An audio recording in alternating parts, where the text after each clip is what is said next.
안녕하세요. 오늘 함께 살펴볼 자료는 HL 만도에 대한 한 증권사의 분석 리포트입니다. 보통 HL 만도 하면 브레이크나 스티어링 같은 자동차 부품 회사로 많이들 아시잖아요. 네, 그렇죠. 가장 익숙한 이미지죠. 그런데 이 리포트를 딱 넘겨보니까 와, 우리가 알던 그 회사가 맞나 싶을 정도로 아주 거대한 그림을 그리고 있더라고요. 그래서 이번 시간에는 이 리포트를 통해서 HL 만도의 미래의 핵심 전략, 바로 바이와이어와 로봇, 이게 대체 무엇인지, 그리고 이걸 근거로 기업 가치가 어떻게 다시 평가받고 있는지 한번 제대로 들여다보겠습니다.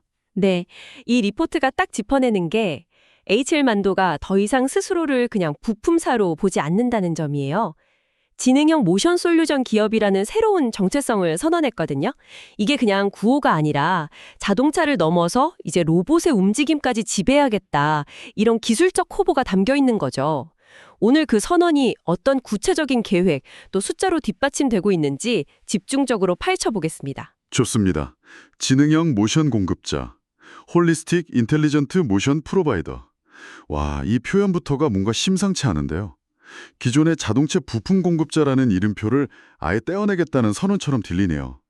이게 정확히 어떤 방향성의 변화를 뜻하는 걸까요? 핵심은 사업의 무게중심이 이동하는 겁니다. 예전에는 좋은 브레이크, 좋은 스티어링 이런 개별 제품을 잘 만드는 데 집중했잖아요. 네, 그렇죠. 하드웨어 자체. 이제는 그게 아니라 그 제품들을 싹 다 통합해서 제어하는 하나의 솔루션을 제공하겠다는 거예요. 비유하자면 뛰어난 연주자들을 그냥 모아놓는 게 아니라 지휘자가 전체 오케스트라를 지휘해서 완벽한 교향곡을 만드는 것과 비슷합니다. 아, 소프트웨어 중심 자동차, 그러니까 SDV 시대로 가면서 이런 통합 제어 솔루션의 가치가 정말 기하급수적으로 퍼지고 있거든요. 그렇군요. 하드웨어 제조사를 넘어서 소프트웨어랑 솔루션까지 다 아우르는 일종의 기술 기업으로 도약하겠다 이런 선언이네요. 정확합니다. 그 도약의 첫 번째 발판이 바로 리포트에서 강조하는 바이와이어 기술인 것 같고요. 글로벌 시장 점유율 1위를 목표로 삼았다. 이 대목이 누릿대는데 계획도 아주 구체적이에요. 2027년에 중국에서 조기 양산을 하고 마이코사라는 통합 제어 솔루션을 제공한다고요. 바로 그 마이코사가 방금 말씀드린 오케스트라의 지휘자 역할을 하는 소프트웨어입니다. 아, 지휘자? 네. 바이와이어 기술 자체는 브레이크, 스티어링을 기계가 아니라 전자신호로 제어하는 건데 이건 사실 여러 회사가 하고 있어요. 근데 H7만도의 차별점은 바로 이 마이코사를 통해서 개별 부품들을 하나의 시스템처럼 아주 유기적으로 묶어버린다는 데 있습니다. 유기적으로요? 예를 들면 어떤 식이죠? 예를 들어 자율주행차가 빙판길에서 미끄러지는 순간에요. 브레이크, 스티어링, 서스펜션이 각자 따로 노는 게 아니고요. 이 마이코사의 지휘 아래에서 동시에 최적의 움직임을 만들어내서 차체를 안정시키는 거죠. 와, 그 오케스트라 비유가 정말 완벽하게 이해가 되네요. 완성차 업체 입장에서는 개별 부품을 하나하나 사서 따로 제어하는 것보다 이런 통합 솔루션을 쓰는 게 훨씬 효율적이고 안정적이겠어요. 그렇죠. 당연하죠. 이런 기술적 자신감을 바탕으로 세운 지역별 성장 전략도 굉장히 공격적이더라고요. 미주 시장만 봐도 2030년까지 연평균 15% 성장해서 매출 4조 9천억 원. 고객사들이 전기차, 자율주행차로 빠르게 넘어가고 있잖아요. 그러면서 이런 바이와이어 통합 솔루션 수요가 폭발적으로 늘어날 걸로 보고 있는 겁니다. 선제적으로 수주를 확보해서 시장을 선점하겠다는 거죠. 그렇군요. 중국 시장 전략은 또 결이 좀 다릅니다. 차이니즈 웨이라는 표현을 썼는데 현지화에 거의 사활을 걸겠다는 의미로 보여요. 잠시만요. 거기서 제가 좀 궁금했던 게 개발 기간을 22개월에서 14개월로 단축하겠다고 나오던데 이게 현실적으로 가능한 수치인가요? 품질엔 문제는 없을까요? 아주 예리한 지적이십니다. 리포트에서는 설계 최적화랑 현지 엔지니어링 역량을 강화해서 가능하다고 분석해요.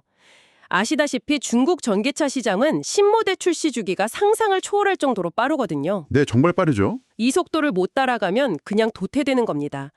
그래서 약간의 리스크를 감수하더라도 속도 전에서 밀리지 않겠다는 의지를 보여주는 대목이죠.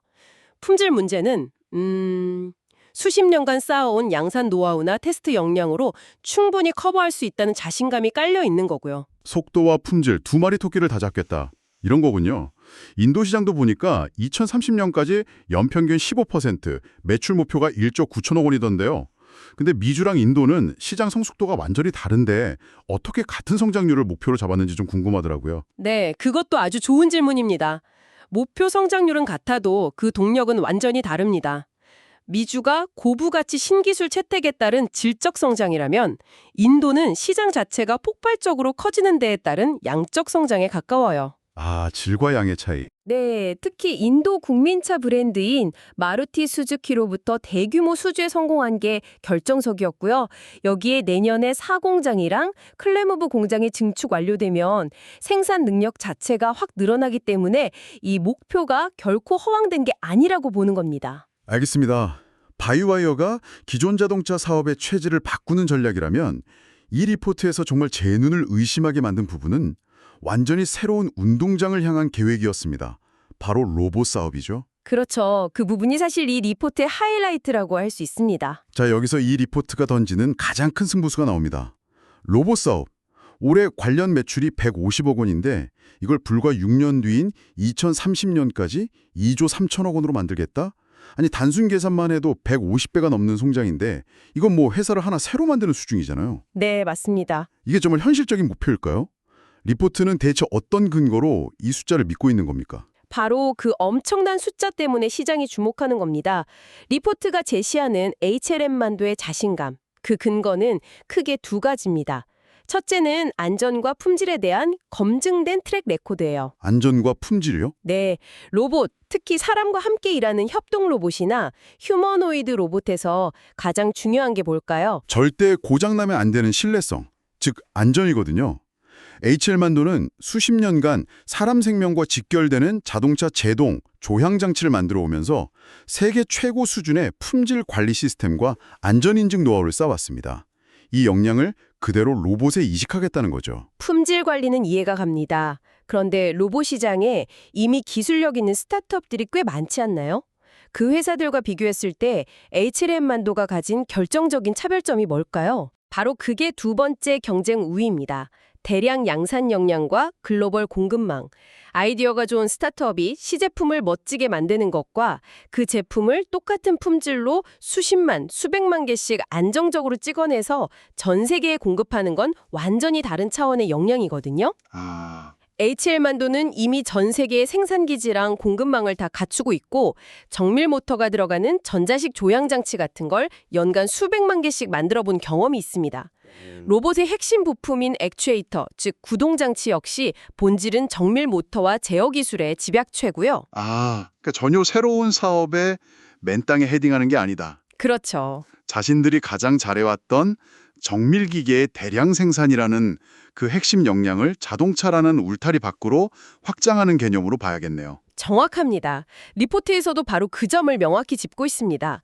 자신들이 가장 잘하는 업의 본질을 로봇이라는 새로운 시장에 적용하는 것이기 때문에 다른 신규 진입자들보다 훨씬 빠르게 시장에 안착할 수 있다. 이런 논리입니다. 그게 그냥 희망이 아니라 구체적인 로드맵으로도 제시가 되고 있죠. 네, 맞습니다. 보니까 현재 휴머노이드 로봇 관련해서 마스터 모델 3종, 그리고 출력별 라인업 9종을 개발 중이고 2026년에 POC, 그러니까 기술 실증을 거쳐서 2028년에는 북미에서 양산을 시작한다.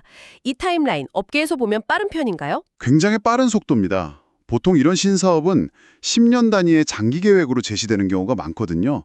그런데 불과 2년 뒤에 기술 실증을 하고 4년 뒤에 양산을 시작하겠다는 건 내부적으로 상당한 기술적 준비가 끝났다는 자신감의 표현으로 해석됩니다.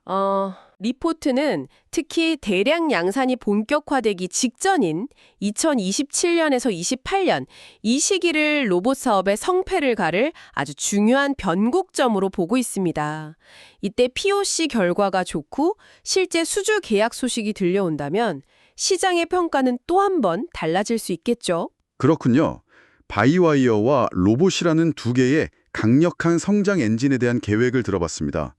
그럼 이 모든 것들을 종합해서 이 리포트가 HL만도의 목표 주가를 기존보다 13,000원이나 높은 61,000원으로 제시한 핵심 논리가 궁금해집니다. 네, 이 리포트의 결론은 결국 밸류에이션, 즉 가치 평가 방식의 변화로 귀결됩니다.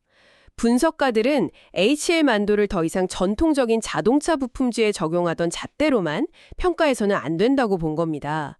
여기에 로봇 사업의 미래 가치를 본격적으로 더하기 시작한 거죠. 로봇 사업의 가치를 더했다는 게 구체적으로 어떤 의미죠? 아직 매출도 거의 없는데 미래 가치를 어떻게 현재 주가에 반영할 수가 있는 거죠? 그 계산 방식이 아주 흥미롭습니다. 리포트는 목표 PER, 즉 주가 수익률을 새롭게 산출했어요. 기존 자동차 부품 사업 가치에다가 2030년 예상되는 로봇 사업의 가치를 현재로 끌어와서 가중평균하는 방식을 썼습니다. 여기서 핵심은 로봇 사업 가치를 평가할 때 글로벌 로봇 액추에이터 부품 업체들의 평균 PER인 45배를 적용했다는 점입니다. 45배요? 와우. 일반 제조업체에 비하면 정말 어마어마하게 높은 수치인데요. 그러니까 HL 만도라는 회사 전체의 가치에 성장성 높은 로봇 기업에 부여하는 일종의 프리미엄을 섞기 시작했다. 이렇게 봐도 될까요? 바로 그겁니다. 정확합니다. 그 결과 HL만도의 새로운 목표 PER은 18.2배로 산출됐어요. 이건 전통적인 자동차 부품 회사의 PER보다는 높고 순수 로봇 회사의 PER보다는 낮은 일종의 하이브리드형 평가 방식인 셈이죠. 올해 로봇 매출 비중은 0.2%에 불과하지만 2030년에는 16.3%까지 커질 거라는 회사의 비전과 로드맵, 이걸 이제 시장에 신뢰하기 시작했다는 가장 강력한 증거입니다.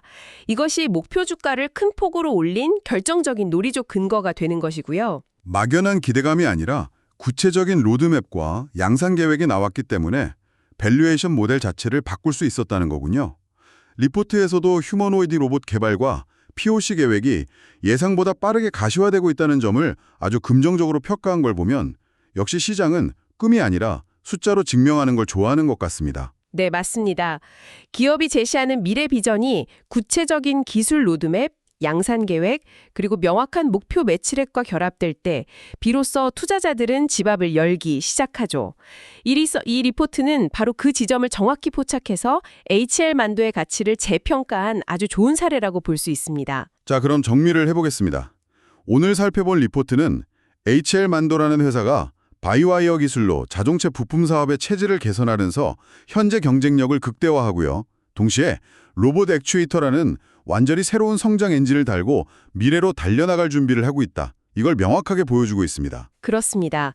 이는 전통적인 대형 제조업체가 자신의 핵심 역량, 그러니까 까다로운 품질 관리 능력이나 글로벌 대량 생산 역량 같은 것들을 어떻게 활용해서요, 로보틱스 같은 첨단 기술 분야로 성공적으로 진출할 수 있는지 보여주는 아주 흥미로운 청사진이기도 합니다.